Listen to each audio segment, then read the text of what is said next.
خیریت سے ہوں گے اور تمام لیکچرز کا بخوبی مطالعہ کر رہے ہوں گے۔ آج ہم اپنے لیکچر نمبر 62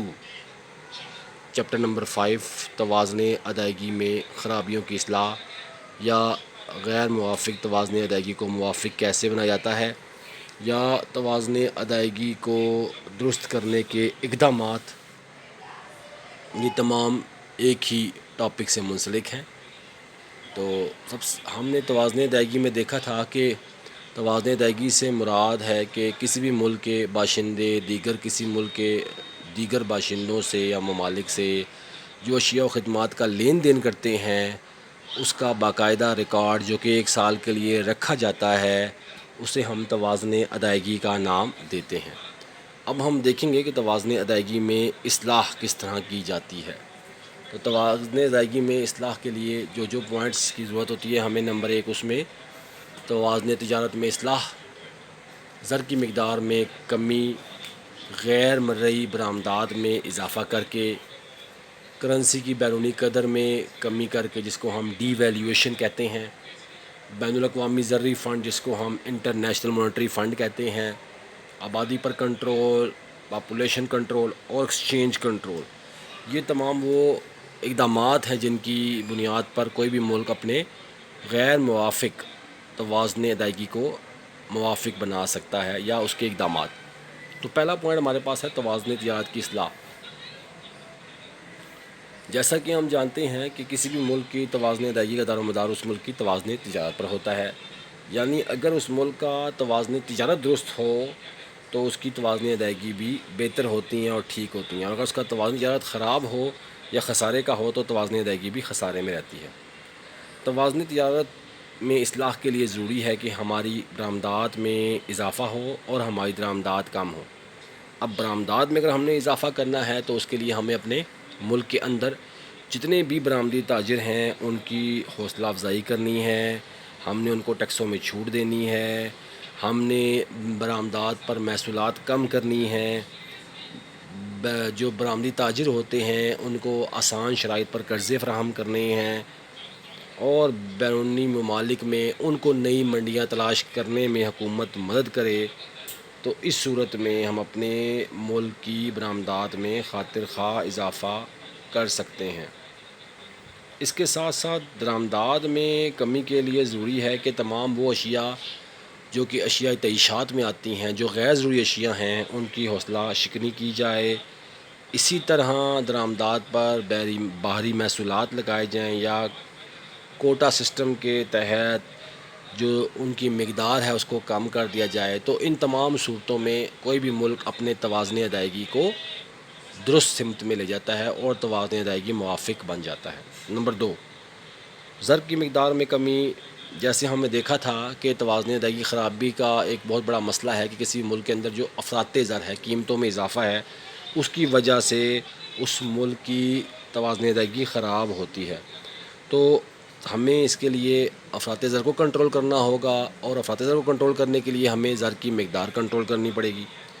اور جب بھی ہم زر کی مقدار کو کنٹرول کرتے ہیں تو اس کا تعلق کسی بھی ملک میں زر کی کل مقدار جو موجود ہوتی ہے اس پر انحصار ہوتا ہے۔ اب جتنی زیادہ کسی ملک میں زر کی مقدار ہوگی اسی قدر وہ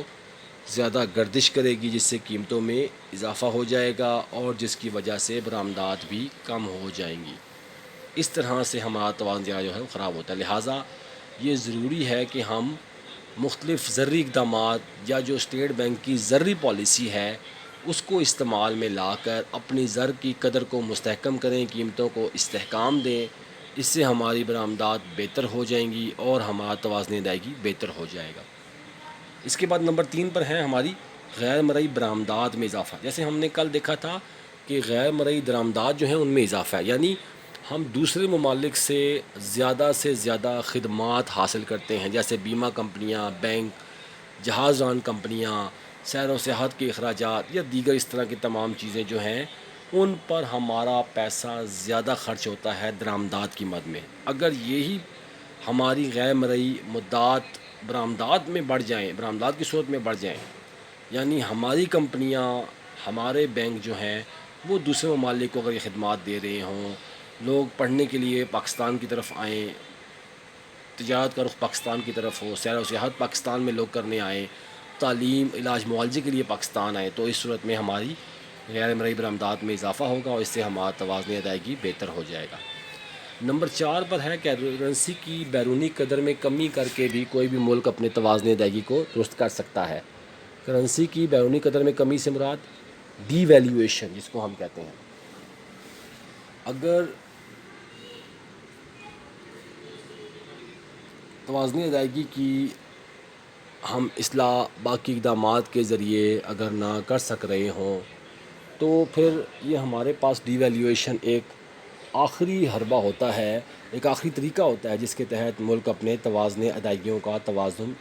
بہتر کرنے کی کوشش کرتا ہے اور اس صورت میں وہ اپنی زر کی قدر کو گرا دیتا ہے، جس کے نتیجے میں ہمارے ملک کی کرنسی کی قدر دوسرے ممالک کی کرنسی کی قدر کے نسبت گر جاتی ہیں، جس سے ہماری اشیاء دوسرے ممالک کے لیے سستی ہو جاتی ہیں اور اس طرح ہماری برآمدات میں خاطر خواہ اضافہ ہو جاتا ہے۔ اس کے برعکس اس صورت میں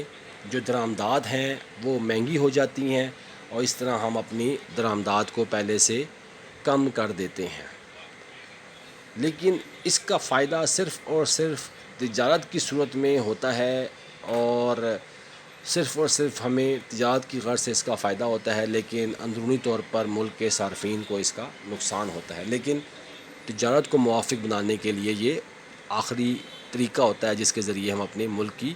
کرنسی قدر کو کم کر کے توازن ادائیگی کو درست کرنے کی طرف لے کے جاتے ہیں۔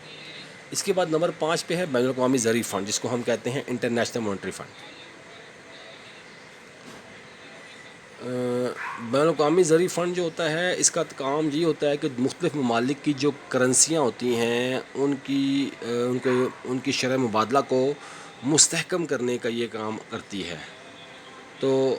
1984 میں بھی بین الاقوامی زرعی فنڈ جو تھی وہ اسے تشکیل دی گئی۔ بین الاقوامی زرعی فنڈ جو ہوتے ہیں اس کے ذرائع جو ہوتے ہیں ان میں شامل ہوتا ہے سونا، ہر ممبر ملک کی کرنسی پر مشتمل ہوتی ہے۔ ہر ممبر ملک کا کوٹا اس کی آبادی، اس کی قومی آمدنی اور بیرونی تجارت کی مقدار کے لحاظ سے مقرر کرتا ہے۔ یہ فنڈ کسی بھی ممبر ممالک کی ادائیگیوں کے توازن کو جب بھی بہتر بنانا ہو تو ان کو مدد دیتا ہے اور اس فنڈ کا پاکستان بھی ممبر ہے، جس سے ہم اکثر اس سے مدد لے کے اپنے توازن ادائیگی کو درست کرتے ہیں۔ اس کے بعد نمبر 6 پر ہمارے پاس ہے آبادی پر کنٹرول۔ چونکہ ہم سب جانتے ہیں کہ اکثر پسماندہ ممالک جو ہوتے ہیں ان کا سب سے بڑا مسئلہ آبادی کی زیادتی ہوتا ہے اور وہ اس مسئلے دو چار ہوتے ہیں، اور تمام کی تمام اشیاء جو کسی بھی ملک میں پیدا ہو رہی ہوتی ہیں وہ آبادی کی نظر ہو جاتی ہیں اور تمام کی تمام آبادی اس کو صرف کر لیتی ہے۔ اس سے ہماری برآمدات کے لیے اشیاء جو ہوتی ہیں وہ کم رہ جاتی ہیں اور دوسری طرف ہماری درآمدات زیادہ ہو جاتی ہیں اور اس طرح سے ہماری ادائیگیوں کا توازن جو ہے خسارے میں ہو جاتا ہے۔ لہٰذا اگر آبادی کو بہتر طریقے سے، منظم طریقے سے، خاندانی منصوبہ بندی کے تحت اگر اس کو ایک سمت دے دی جائے اور کنٹرول کر لیا جائے کسی حد تک، تو اس سے ہماری برآمدات میں اضافہ ہو سکتا ہے اور ہمارا توازن ادائیگی میں اصلاح آ سکتی ہے۔ اور سب سے آخری پوائنٹ ہے ہمارا ایکسچینج کنٹرول۔ ادائیگیوں کو توازن کو بہتر بنانے کے لیے مرکزی بینک جو ہے وہ اکثر ایکسچینج کنٹرول کی پالیسی اختیار کرتا ہے۔ اس صورت میں جو زر مبادلہ ہوتا ہے اس پر اسٹیٹ بینک کا مکمل کنٹرول ہوتا ہے اور اسٹیٹ بینک یا مرکزی بینک برآمدی تاجروں کو اس بات کا پابند کرتا ہے کہ وہ اشیاء برآمد کر کے جتنا بھی زر مبادلہ حاصل کریں گے اسی قدر مالیت کی اشیاء وہ درآمد کر سکیں گے۔ اس پالیسی کے تحت جتنے بھی تاجر حضرات جو اشیاء کو برآمد کرتے ہیں ان کو اپنی ضرورت کے مطابق زر مبادلہ مرکزی بینک سے حاصل کر سکتے ہیں۔ اسی طرح مرکزی بینک زر مبادلہ کے استعمال میں کفایت بھی کرتا ہے۔ یہ پالیسی بہت سخت ہوتی ہے، کیونکہ اگر ایک ملک کسی وجہ سے برآمدات کے ذریعے زر مبادلہ نہ کما سکے تو اس کی درآمدات بھی اسی طرح کم ہو کر رہ جاتی ہیں۔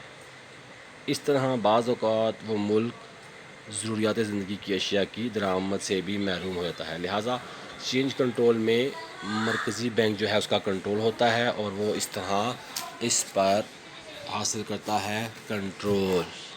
تو امید ہے کہ آپ کو یہ لیکچر سمجھ آ گیا ہوگا۔